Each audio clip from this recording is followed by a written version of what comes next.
What is a resource-based economy? I'm sure you've all heard about it, but a resource-based economy is entirely different than anything that has ever existed in the past.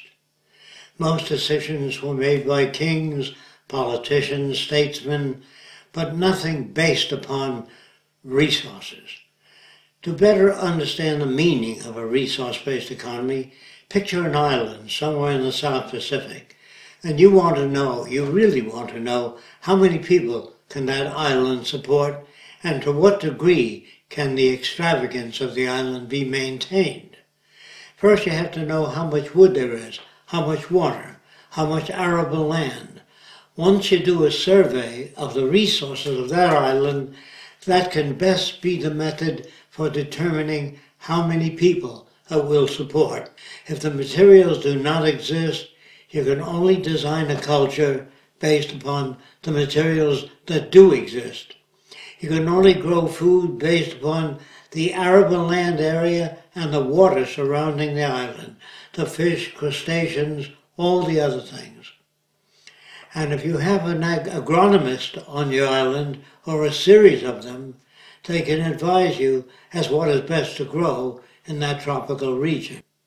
So you really need technical competence in order to arrive at decisions that make sense. You cannot arrive at decisions that make sense by consensus, by asking people what they want. You have to find out what the island has to offer. And that's what you can determine the future by. All other systems will fail. Politicians have opinions about everything and information about nothing in particular. Therefore, you understand that the decisions are not made by the majority of people. They're made by the majority of people that have technical competence, that have information in the areas you wish to excel in, and methods of scientific scales of performance. If you have 1 million sincere people that have no technical competence, I can assure you nothing can be accomplished. So you have to ask the questions: can we build a society of sustainability? If you have no information as to the availability of resources, you cannot undertake such a project. Suppose you have a shortage of resources. That's the function of research labs, to make alternative materials that will substitute for lack of materials. Technicians do not tell you what to do or how to live. They merely carry out the function of designing elevators, transportation units, bridges, housing systems. They do not tell people what to do, what to think, or how to live. That's a mistake that most people make. They think that a resource-based economy has technicians that also tell you what lifestyle to use. No, they don't. The resources determine that. All that the technicians do is build a system that can utilize those resources for the benefit of all the people involved. It has to be global. If it's not global, if you have most of the resources and most of the building equipment and most of the automated machinery and most of the arable land and most of the drinking water, countries that do not have that will attempt to invade your country and take what they need. Every nation wants a piece of the pie. Keep that in mind.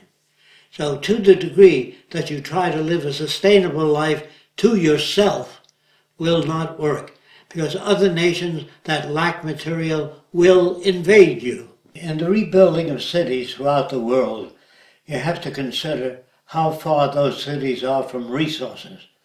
That means available materials, concrete, steel, reinforcement, etc. If the cities are near that source, then it becomes more efficient to design the cities as systems operations, meaning that the city itself must meet the needs of the people that live there. We announce on television what is available and what is not available at the time, and when it probably will be available, so the public has information of where to go to access whatever it is that they need.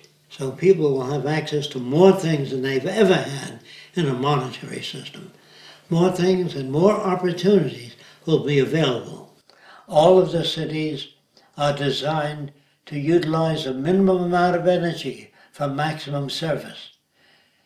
In that way, we conserve energy so that we can handle more people. There are people throughout the world that do not have access to high energy systems. We'll be able to provide more for human need if we use efficiency. Naturally, if we fail to do that, you can only take care of a limited amount of people. The resource-based economy has millions of slaves, but they're machines. And machines do repetitive, boring, and dangerous jobs. That's what the machines are for. They're not to put you out of work. If they can turn things out faster than you, we don't need you working. In fact, we don't want you working in an industrial plant. We want you to go back to school and study whatever you're interested in, whatever you think you'd like to study, whatever you feel you'd like to understand better. Unfortunately, money doesn't represent things in existence. If you set a value on every tree, every inch of arable land, all the water, and you printed money proportionate to the resources, so that the money represents resources, then it can have meaning. But today, that is not accomplished. Although they may tell you that demand will really bring about these things. No, demand doesn't bring about the things, available resources do. And if money doesn't represent available resources, it has no basis for social management. When you live in a false society that bases its wealth upon money, then that society itself will collapse eventually, not because I say so, because it's not based on physical reference. In a resource-based economy, where production and automation can turn out more goods and services, there's no need to use money anymore. If you really wish to put an end to war, poverty, hunger, territorial disputes, you must utilize all the world's resources as the common heritage of all the world's people. Anything less than that will remain with the same problems that you've had continuously for centuries. Now you have to consider what I'm saying. The reason nations invade other nations is because of scarcity. When a few nations control most of the Earth's resources, you've got to have territorial disputes. No matter how many treaties you sign or laws you make, if you don't declare all the Earth's resources as the common heritage of all the world's people and bring all the separate nations together in one unified system, there is no solution other than that. And this is why we recommend a resource-based economy.